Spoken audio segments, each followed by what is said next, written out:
everyone. Welcome to the classic Mayan period in Ahau, rulers of Yucatan. It is approximately 1800 to 1100 years ago. This is a game by Tamás Oláh and published by Apeiron Games and also Grand Gamers Guild, who sent me this review copy. We're going to play 1 to 5 players in this game, competitively trying to gain resources, use workers to the best of our abilities, and please the gods. Let's take a look at how to play, and then I'll tell you what I think about the game. Here you see that we have set up 2 players. Each player has some workers, some tokens, a deck of cards, 1 through 6, and a standee. They also have this weapon marker that is on the 0 space. It's not marked that way, but it's really 0. This is a 2-sided weapon marker, so make sure it's on the side without the +5 because this can go up to 5. And then when you get to 6, you just flip it back over and you're here at 6. With that, this is your pyramid that you're going to be building via pyramid tiles. Each player has a pyramid tile starter here. There's pyramid tiles out on the board that have already been seeded from this bag. We have the cities that are out on the board placed randomly. We also have our might board. Each player places a token there. We have the score tracker. Each player places the token there. We have a building tile put into each of the 5 regions. On the other side of the board, for 4 and 5 players, there's 6 regions. It's part of the reason that we have 6 cards, but we still use all 6 cards in the single player, 2-player, and 3-player game. We also have resource production sites that are put out on the board. One of those is going to go up here. And we have our pyramids. I know they're hard to see, so let's take a look at one of those real quick. Here's a pyramid. It has the sign of one of the 5 gods in the game, and this one it happens to be Ahau, the sun god. And on it, it's going to have this tile each time, and it's hard to see from above, so I just thought I'd show you real quick. This different tiles, there's 2 that aren't used each game, but you use these different tiles for scoring at the end of each Ka'atun period, or the Ka'atun celebration. This one says that you're going to get a point for each pyramid that you're represented at. So if you had one of your little markers that looks like this on each of the pyramids, then you're going to get fame from that. You're going to get 5 fame or less, depending on how many that you're at, but you have to be at this pyramid. And the game uses this thing called global scoring. So everybody who's here is going to get the highest score each Ka'atun celebration. So each of these is going to be different. Like I said, you're not going to use 2 in the game. The other thing is, I thought I'd show you the cards real quick. They do have 1 through 6 on them. They are like this, because each player is going to be selecting those.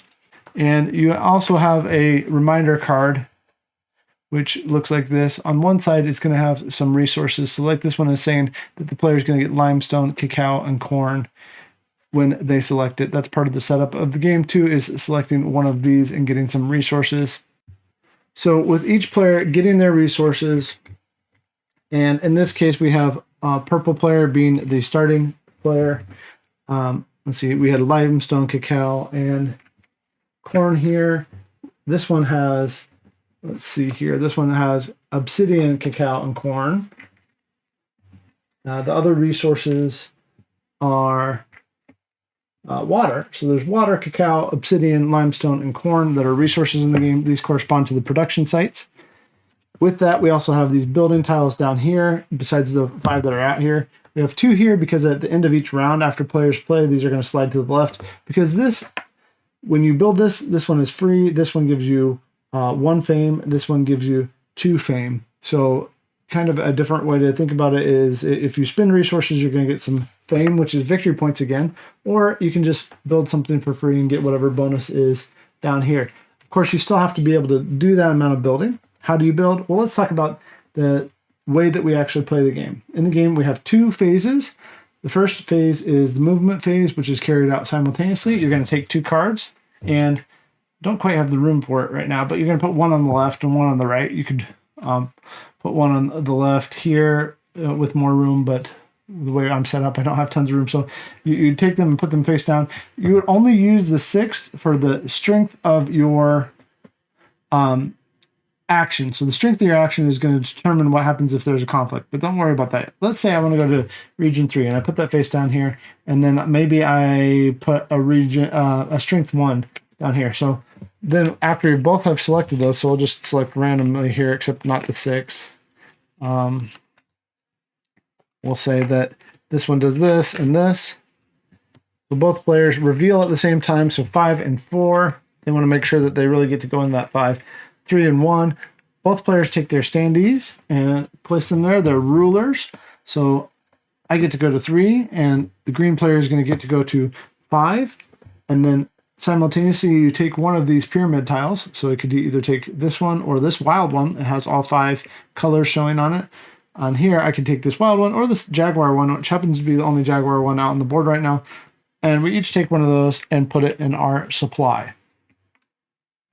After we do that, starting with the person in the lowest region, we're going to place out a worker on a city. So I could go here, here, here, and wherever I go, those have different things that they might be able to do if I can summon a god. We'll talk more about summoning a god in a minute, but we do have Itzamna, the chief god, Cha'ak, the rain god, which is over here.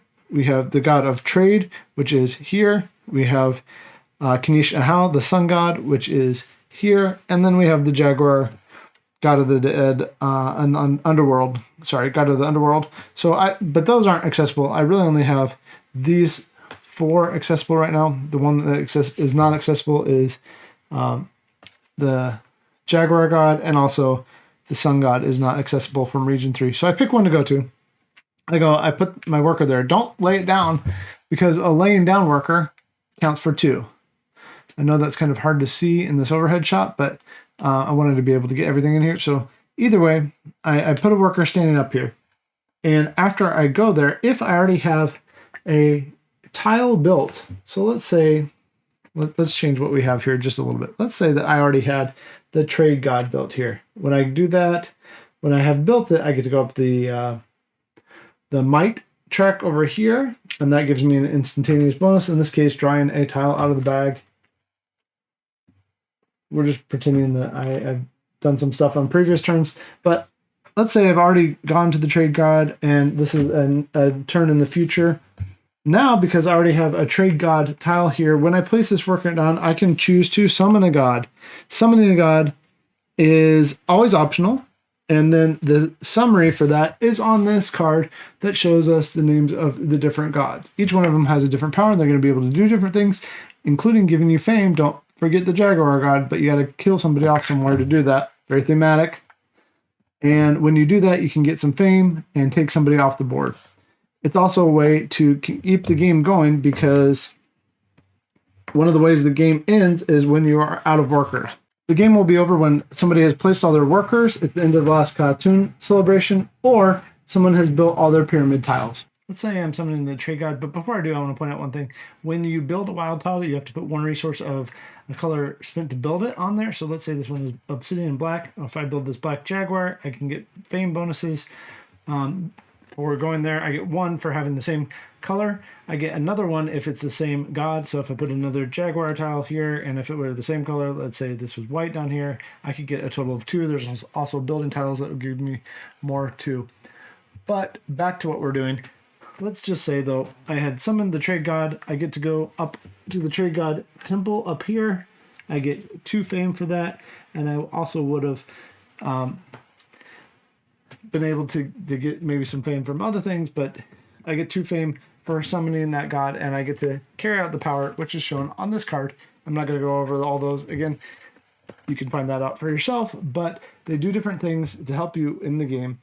And after I'm done with that, then I am always going to either produce, and producing is just, let's say I went here, maybe I was here already in the past, and because I have 1 worker here, 1 worker here, I could produce this water, and I would get 2 water, take that, and add it to my supply.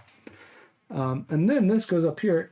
This is going to be a timer, which is going to introduce when the cartoon celebrations happen, because when this is full, 2 players, 3 players, again, this is double-sided board, but when this is full of resources, then we're going to end the era, kind of, the 20 years or so that makes up our cartoon celebration time. So that's going to be happening. We're going to be using up these resources to get resources, so forth, and we're going to be doing different things with summoning these gods, or we can build. If I had 2 people here, I could build both 1 pyramid tile if I had the resources for it, and I could build one of these building if I have the resources for it. Remember, at the end of each round, these are going to go to the left, so it's possible to build these ones, and then you're going to get whatever bonuses. The bonuses always happen for all these things, like getting 4 points or getting a free token at one of the temples when you put a tile down on these. So it's important to time these according to what your goals are in the game. So that's the basics of how to play. It's actually not that hard of a game. It's a pretty easy game to learn. The hardest thing about it was the iconography, the symbols in the game. There's just a good amount of them, not too many, but you can make a cheat sheet for yourself or something else. At the end of each round, you're refilling the board with tiles, and you get to move those building tiles along. So there's a lot of things happening there. There is conflict. I didn't talk about the conflict, but the conflict happens when two people are in the same region. So let's say I had gone here, and both of those, and I'll just turn these down so you can see that the rulers are there, but both of these are in the same region. Then we first compare the strength. So here I had a 1. So if I had also played a 5, that's why conflict would have happened. So if I had played a 5, conflict didn't happen as much for us in the 2-player game, but let's say it did happen. So if I had played a 5 and this player had played a 5, then their strength is more. They add their strength, they add their weapons. So right now mine is a total of 1, because 1 plus nothing is 1, and nothing plus 4 is 4. So they're going to win this. They get to go up on the might track now too, because they won that. They get the bonus of drawing out of the bag because they get that bonus that's on the might track. And also, I will point out, we missed this our very first play, but when you're at the top of this might track that tops out at 10, each time you're supposed to go up on the might track and go out higher than 10, you do get 3 fame points. So don't miss that either. But might is an excellent way to win. So there are times that you want to be in conflict. And if you lose, though, you're going to get a notch up on your weapons track, and then you have to go somewhere that nobody else is. Like, then maybe I go to the 3 anyway. So conflict is an important part of the game. It's quite fun to resolve it, because you're going to get some things out of it anyway. Sometimes you're going to want more weapons, but getting that bonus from might is very thematic. The building is very thematic, because most people think of Mayans, they think of the great cities. And I will note that there is this nice little booklet called The Magnificent Cities, or I guess it's not called that. There's different sections in it. They had a cultural consultant on the game, and they talked about the cities and the gods and the architecture and different things. And it got my younger son, who likes reading about more Western things, like Greco-Roman usually, or Persian sometimes. Things got him into thinking about, okay, how can I find some books about Mayan culture and what they were doing during the classic period, and what led to them eventually not being a culture today. Like, what does it mean to have a dead language? Although there are several million descendants of the Mayans because of the Spanish conquistadors in the late 17th century, we know that the Mayan civilization eventually fell apart. So he got to learn about that. He was excited about it. I love the artwork in the game. The artwork is great. The gameplay is fun. The solo gameplay is engaging and not hard to learn. The only thing I wish is that maybe some of the things weren't quite as dark in terms of the artwork. And by dark, I just mean like visually dark. Sometimes it's a little bit hard to see unless you're in a brightly lit room.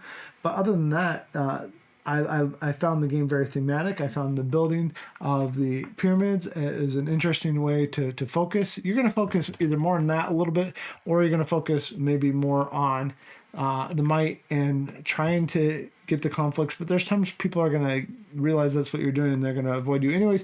But I just found that it was more consistent to focus in on the building than on the conflict, although I found the resolution of the conflict to be fun. Again, the icons were a little bit hard to learn at first, but that's just learning any game that has a good amount of information. So one of the things that we really liked was learning how kind of the different combos of the building tiles and the god powers could work well together to get us in to more places that we wanted to be and get the kind of points that we wanted to get. After a couple of plays, we were getting over 100 points. At 2 players, because of the lack of conflict, and also solo, the lack of like expected conflict, and especially in solo, the way to anticipate that, I didn't enjoy the game quite as much. I thought the game at 3 and 4 is where it really shined. I didn't get to play it at 5.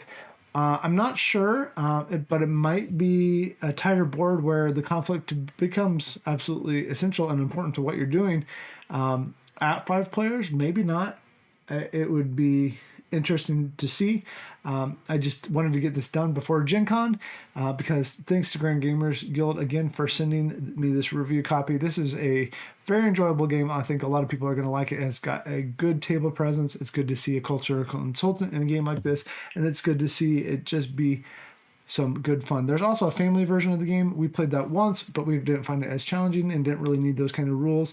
We also tried the personal variant of scoring and made it a different sort of game. We liked the global variant for the scoring of the pyramids. It makes it neat, makes it unique. I like all those interactions. I can highly recommend this game. So that is Ahau, Rulers of Yucatan by Tamás Oláh. Thanks for watching, happy gaming, and we'll catch you later.